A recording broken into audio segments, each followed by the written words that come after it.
Encounter कुछ नहीं था।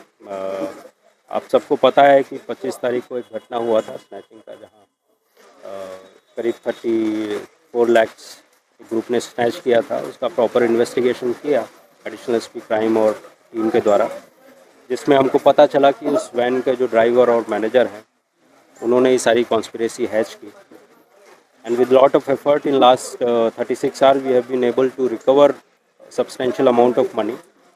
बाकी पैसा भी रिकवर करने के प्रोसेस में है, और इसी केस के इन्वेस्टिगेशन में और पैसा रिकवर करने की इन्फॉर्मेशन में इस घटना में जिस लड़के ने पीछे बैठ के बैग स्नैच किया था उसने कुछ और कन्फेशन किया कि एक जगह कुछ और पैसा है।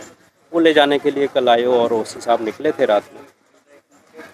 बारिश काफ़ी और अंधेरा था उस समय। He attack one of the constable who was accompanied और he made an effort to escape. तो जो मिनिमम परमिसिबल फोर्स है वही हमने यूज़ किया।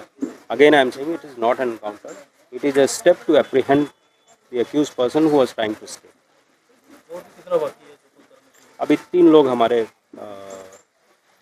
बाकी हैं इस केस में एप्रीहेंड करने के लिए। Effort is on. वो किसी दूसरे स्टेट में है, बट कोशिश है कि जल्दी एप्रीहेंड करेंगे। टोटल टीम कितना था टीम में मेंबर?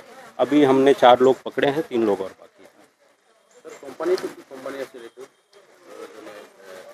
পয়সা তো ডিপোজিট করেছে এই যে ম্যানেজার कंपनी का नाम मुझे भी याद नहीं है, बट प्रसन्नजीत उसका मैनेजर था और साथ में ड्राइवर का रोल किया।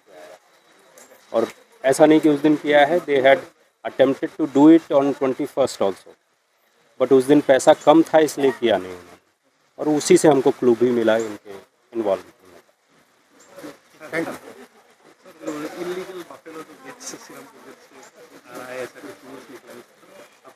न्यूज़ आप कुछ भी कर सकते हैं, मेरा उस पर कोई कमेंट नहीं।